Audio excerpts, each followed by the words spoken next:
Padre, te amamos, te alabamos, te glorificamos, Señor. Reconocemos que sin ti nada podemos hacer. Reconocemos que tu palabra es santa, que nuestras vidas han sido limpiadas y santificadas por tu sangre, por tu obra en la cruz. Señor, que tú nos has dado tu justicia para que tengamos la justicia tuya en Cristo Jesús. Y Señor, en esta mañana que estamos delante de tu presencia, te pedimos que tú nos sigas hablando para que sigamos afinando nuestras vidas. Y Señor, que sigamos siendo estos siervos que tú esperas que seamos. Señor, igual que decíamos, muchos van a estar sorprendidos en el día de su juicio, pensando que Dios es tan bueno que todos van a entrar en el cielo.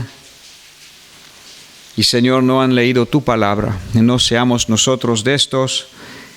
Abre nuestro entendimiento en este día. Ayúdanos a ser hijos amados, obedientes a tu palabra, a tu espíritu, a tu vida. Señor, ayúdanos a ser personas que seguimos cada día corrigiendo el rumbo, afinando mejor y acercándonos más a ti. Señor, líbranos de equivocaciones, líbranos de pensamientos equivocados en tanto a nuestra relación contigo. Señor, gracias.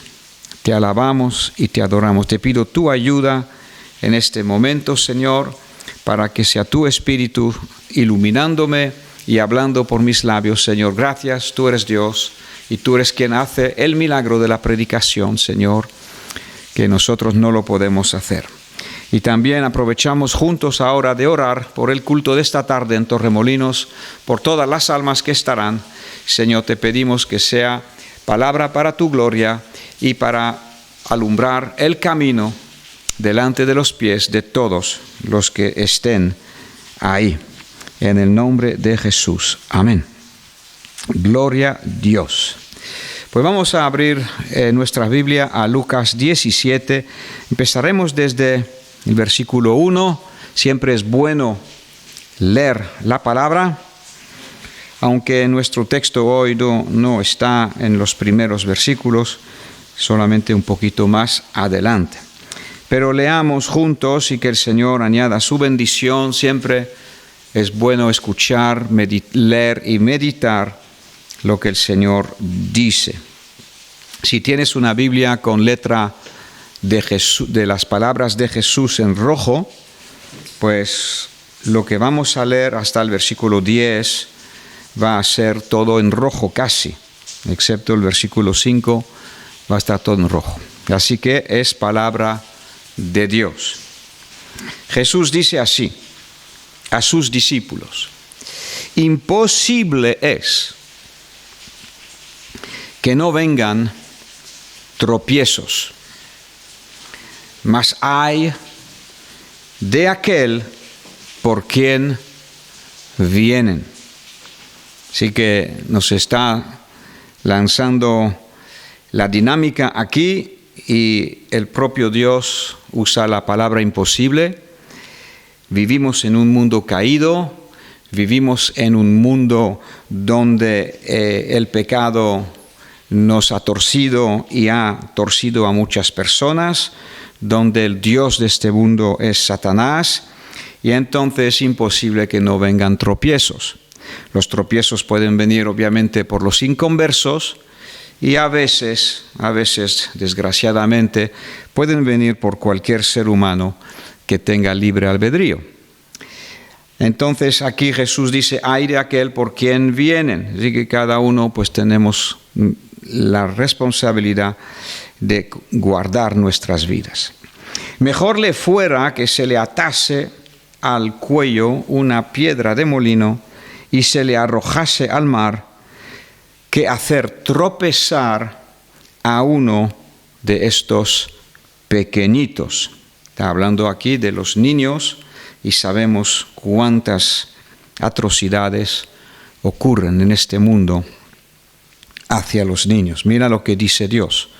Ese es el Dios de amor, el Dios que no va a abrir la puerta a todos en el reino de Dios. Dice, a este mejor le fuera que se le atase al cuello.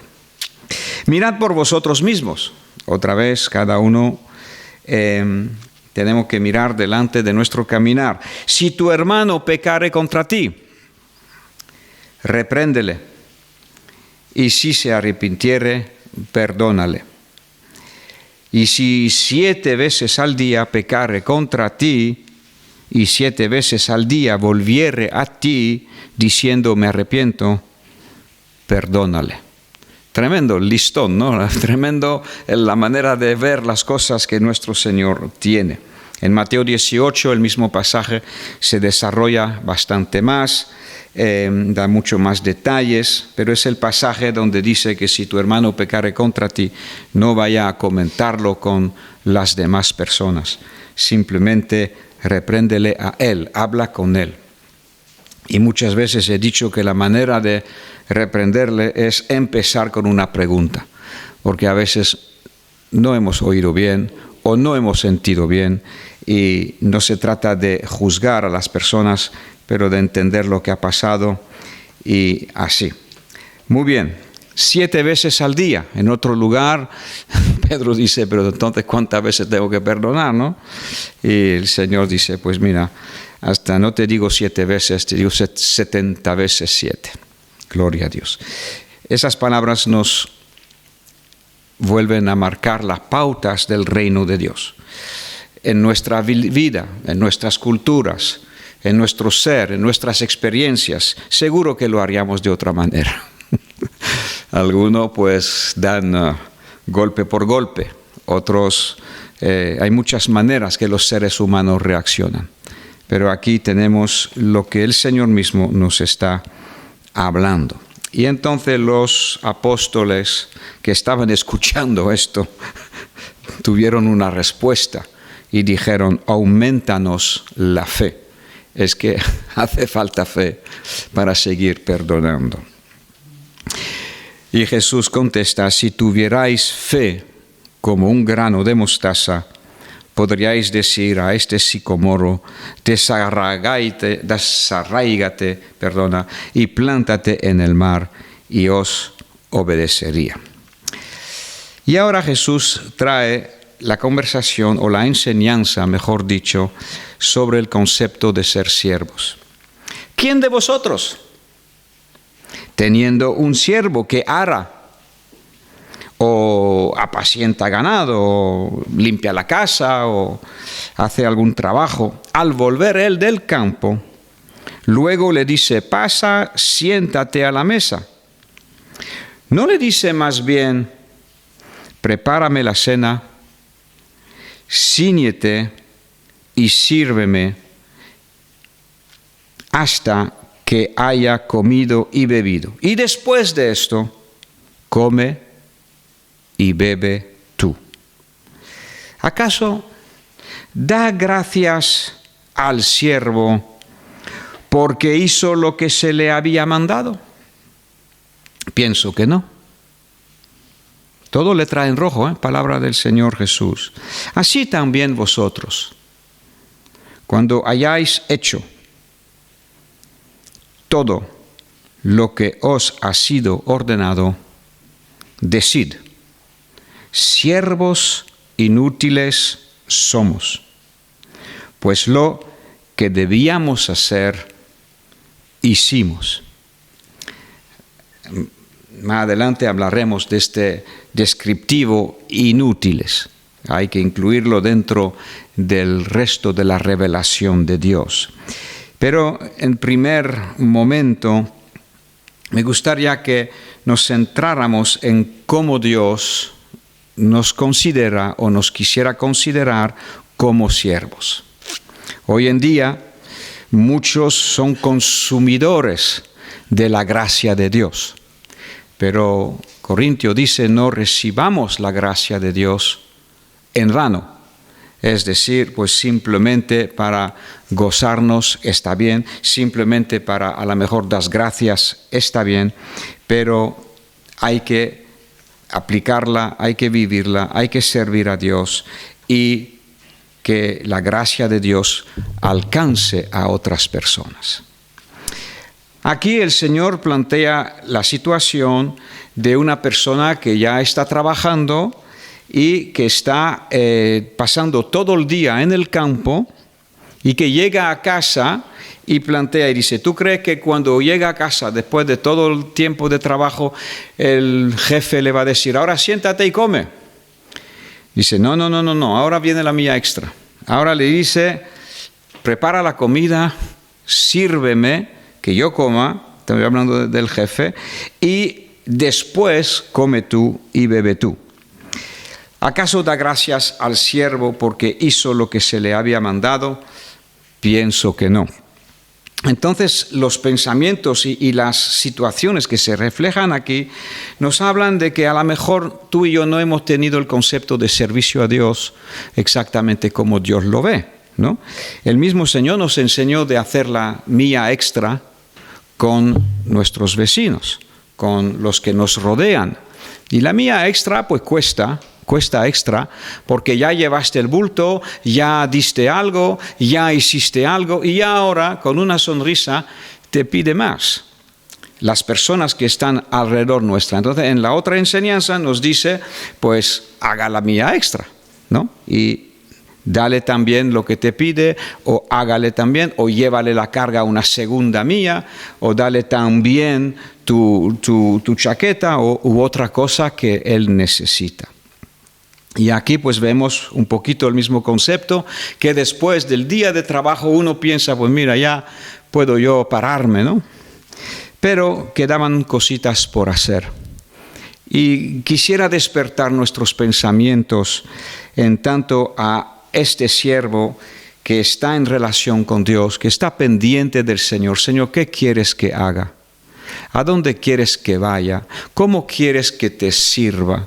Y vemos que a lo mejor la idea de, pues mira, si doy una limosna de 5 o 10 euros, ya está, ya he hecho mi deber. Si voy a la iglesia, ya he hecho lo que le agrada a Dios. Pero ¿es esto lo que aquí el Señor está describiendo? Está hablando de una vida de servicio, una vida derramada, entregada, una vida entregada, derramada a los pies de su Señor. Y habla de cuando hayáis hecho todo lo que os ha sido ordenado. Esta mañana tengo delante mía esta palabra, Señor, siga ordenándome, siga marcando, siga mostrándome en qué tú quieres que esté ocupado, cuáles son las cosas que debo de hacer para servirte. Con Dios de nada sirve contar. Yo ya he dado, yo ya he hecho, porque el Señor lo dio todo.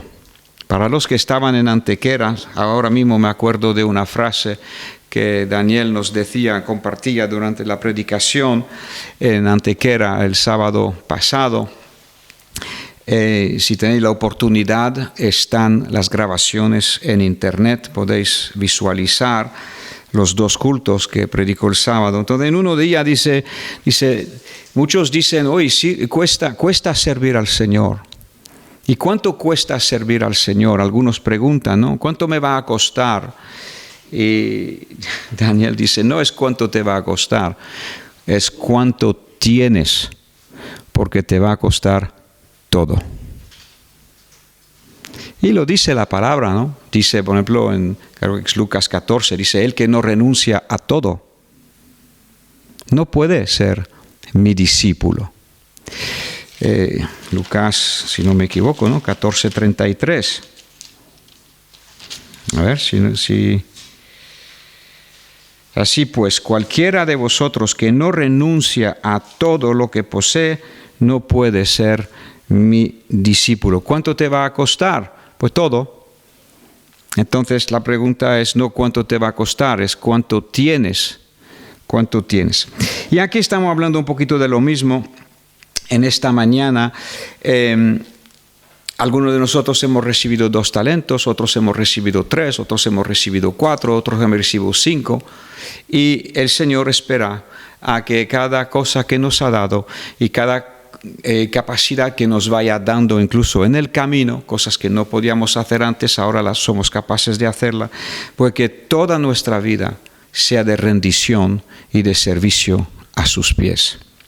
¿En qué área tengo que servir? ¿En qué área tengo que servir? Pues hay muchas áreas. Y obviamente la primera área empieza por la familia de uno. Obviamente, ¿no?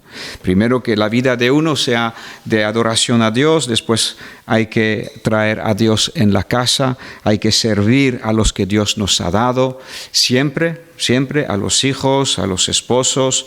Eso es una vida de entrega, ¿no? El marido ame a su mujer como Cristo amó y se entregó. Entonces los maridos nos tenemos que entregar, las esposas aman, respetan a sus esposos y ellas también pues se entregan al esposo y sirven a la familia. Ese es un primer área de servicio, obviamente. Pero después no se para ahí porque tenemos a muchos vecinos, nos movemos en ciertos entornos y entonces nuestro Señor nos llama a servirle, que cuando hayas hecho la primera parte del día, te queda la otra parte, la milla extra. Aleluya. Estas palabras sirven para ensancharnos. Dice Pablo a los Corintios, creo que vosotros sois estrechos.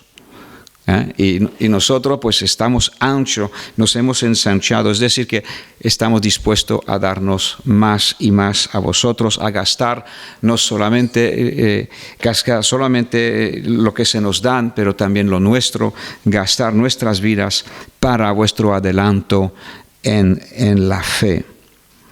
Así que me llama mucho la atención la actitud. Y el Señor dice, pues mira, si tú tienes otro pensamiento, pues yo dice, pienso que no. El Señor dice, pienso que no. Tú piensas hasta el 50%, hasta el 70%. Pienso que no.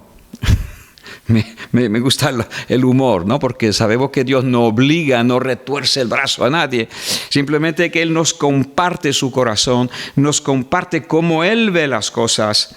Y cuando hayáis hecho todo, Señor, ¿qué más? ¿O qué cosa quieres que añada a mi vida para que al final de mi carrera pueda decir, como Pablo, he obedecido a la visión celestial, ¿no? He hecho lo que Dios me pedía. Vamos a mirar en referencia a otro versículo que también me venía de Juan 12, 28. Juan 12, 28. Y lo conocemos, Juan 12, 28 o... No, 26, perdóname, 26, lo apunté mal. Si alguno me sirve, ¿vale? Estamos hablando de esta persona que sirve al Señor. Estamos hablando de esta persona que ha sido sanada, que ha sido restaurada, que ha sido perdonada, y eso arregla el pasado. Pero ¿qué pasa con tu presente y con tu futuro?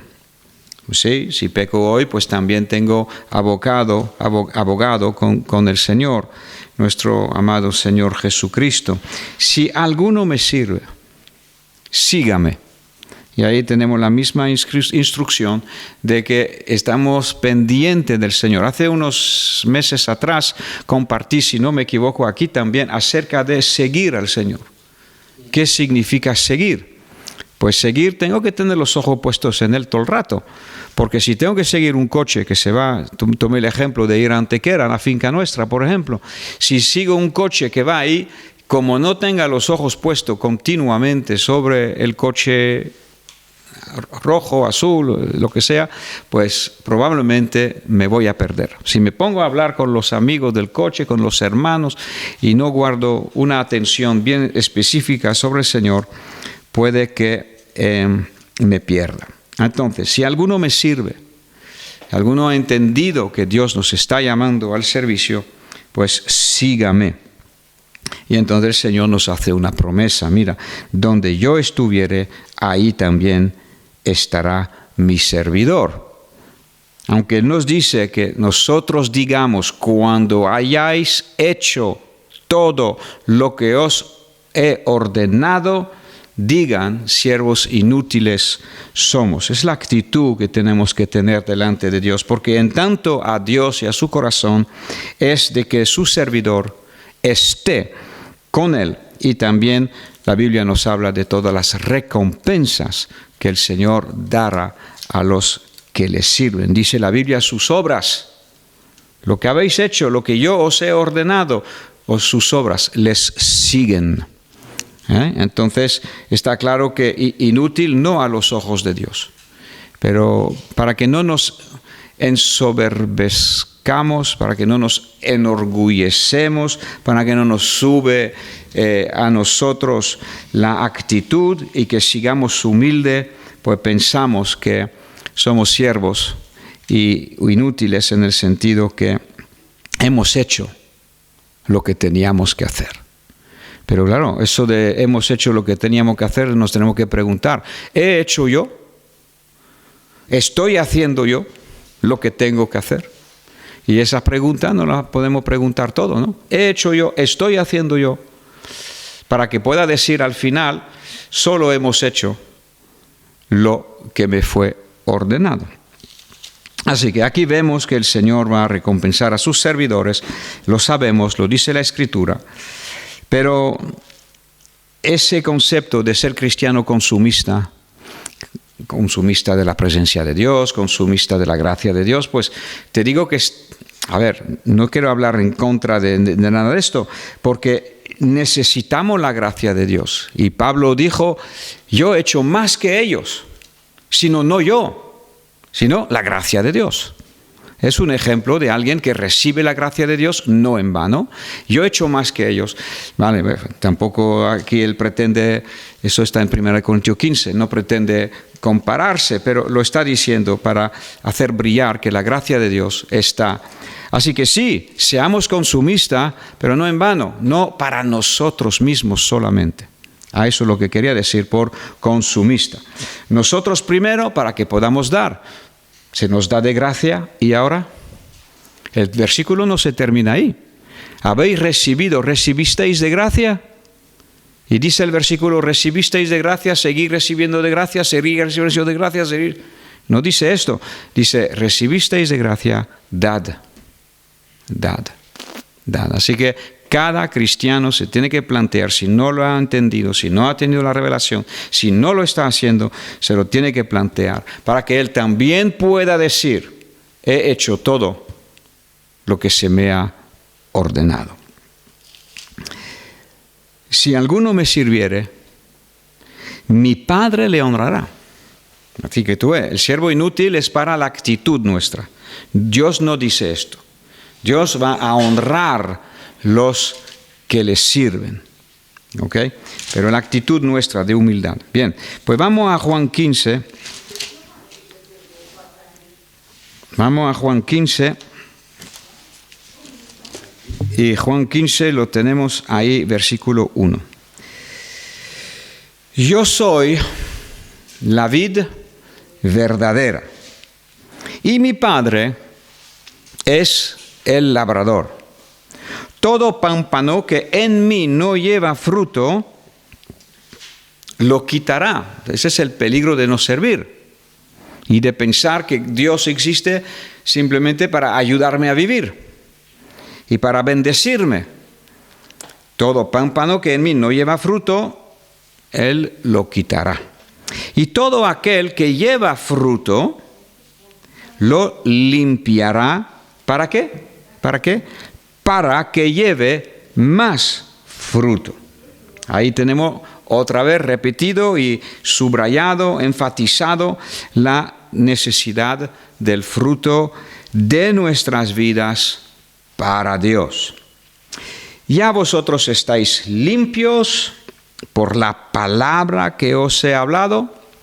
Te recuerdo que nacemos de nuevo por el agua y el Espíritu, por el agua de la palabra que nos limpia cuando la recibimos y la obedecemos.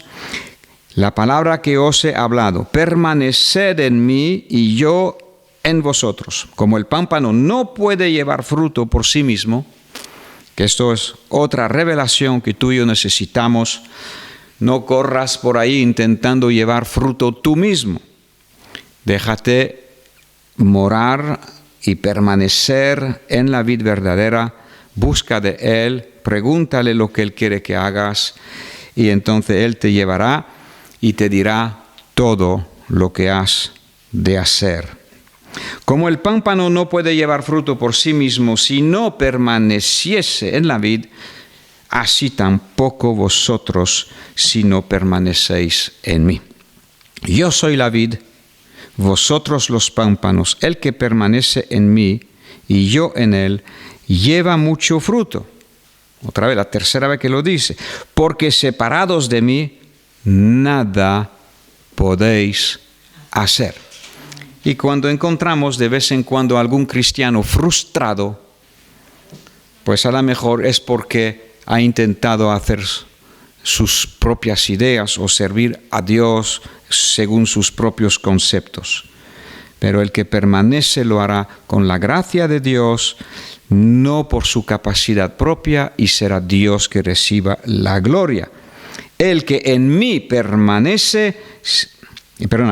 no permanece será echado fuera como pámpano y se secará.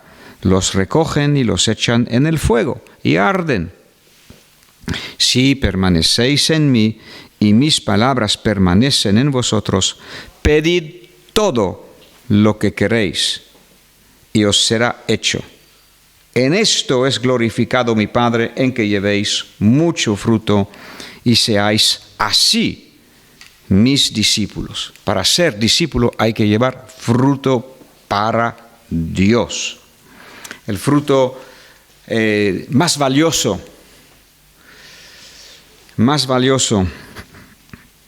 pues supongo que hay varios, no voy a hacer una lista, pero uno de ellos es ganar almas para el Señor, hablar, predicar y ser un instrumento de Dios para atraer personas por las cuales Cristo murió.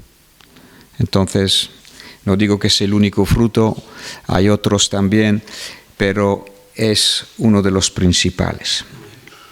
Yo soy la vid verdadera y vosotros sois los pámpanos. El otro día, leyendo este pasaje por la enésima vez, desde que uno se convirtió, como vosotros, enésima vez, y hoy lo hemos leído otra vez, me di cuenta que no hay otro marco en el cual el ser humano en general pueda funcionar. O dependo de Cristo o seré echado fuera. Ese pasaje, mis hermanos, no es solamente para tú y yo, en estas cuatro paredes. Este pasaje no es solamente para los cristianos. Obviamente habla de personas que permanecen en Cristo y son cristianos, pero dice el que no permanece en mí. Esto describe el marco para cada ser humano. Así que hoy llego al entendimiento que la vida eterna, la vida verdadera, brota solamente y únicamente de Jesucristo. Y yo he de depender de Él. Entonces su vida brotará y fluirá en mí, entonces llevaré fruto, seré podado por el Señor para llevar más fruto y Dios será glorificado. Y ahí pues vemos como los dos textos, el de Lucas 17 que hemos leído, de este siervo que está sirviendo pues todo el día en el campo o lo que fuera, y después llega a casa y sigue sirviendo.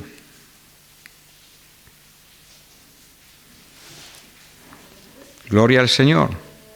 No existe otro marco, con todas las grandes ideas que el ser humano se ha inventado y se ha hecho, con todo lo que hace, con todo el éxito humano que un ser humano pueda conseguir, todo resulta a cero si no permanece Y si ese fruto no es el fruto de haber permanecido en la vid verdadera.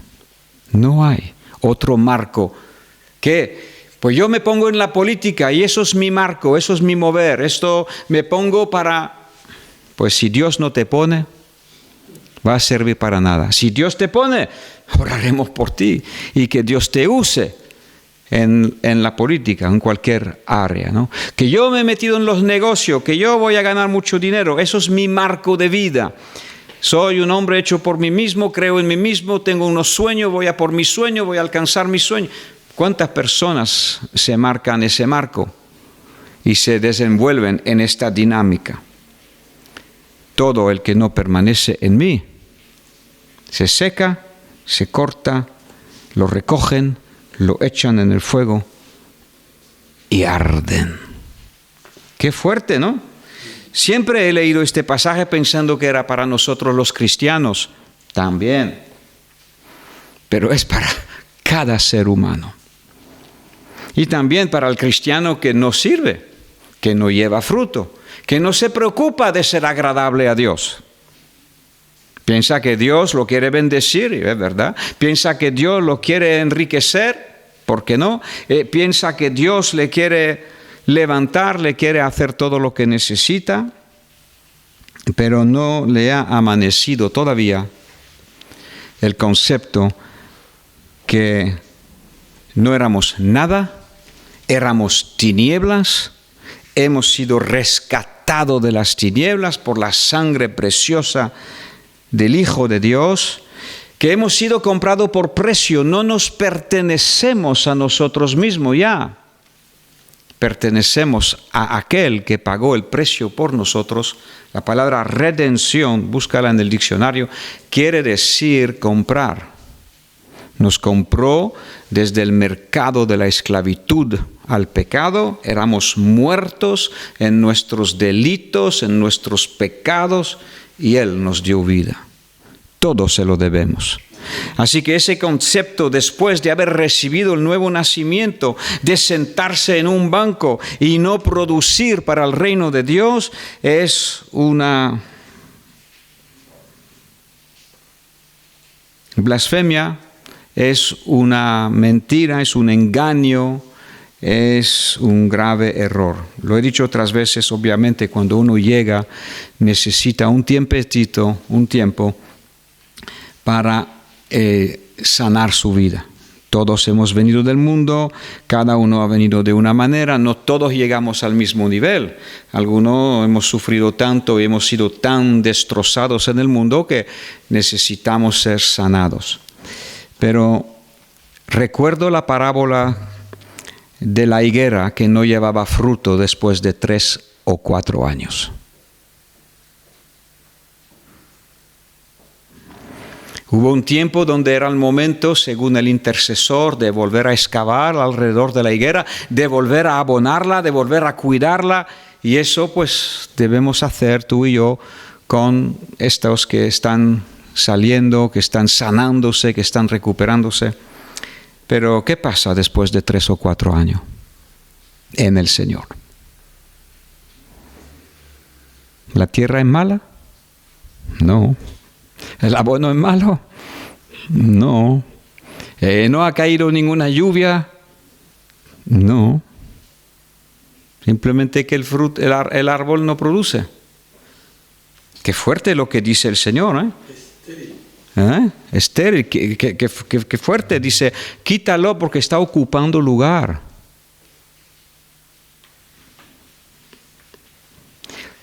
Dejaremos todas estas decisiones en las manos de Dios. Es quien decide los momentos y los tiempos.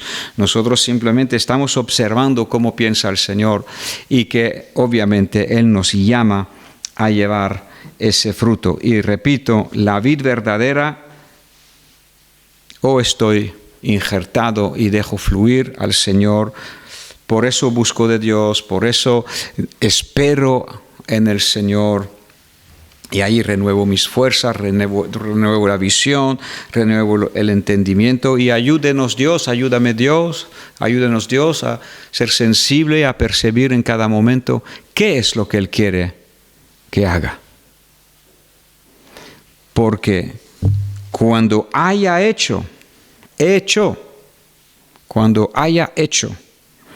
todo lo que me ha sido ordenado, pues podré decir, hice lo que debía hacer.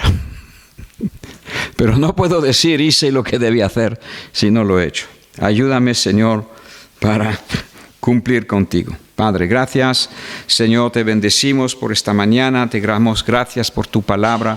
Te damos gracias, Señor, por una vez más recordarnos y abrirnos los corazones y el entendimiento. Señor, sigue desafiándonos con tu amor y llévanos a llevar el fruto que tú quieres que llevemos. Padre, sabemos que tú contestas a las oraciones. Algunos llevan fruto en su cuarto secreto de oración, llevando carga, llevando la iglesia en brazo delante del Señor. Otros llevan carga y llevan fruto de muchas maneras. Y obviamente tú no nos llamas a todos a hacer lo mismo. Obviamente, cada uno tiene un lugar. Pero Señor, no sea lo que pienso yo, sea lo que quieras tú. Te lo pido para mis hermanos y para mí, en el nombre de Jesús. Amén.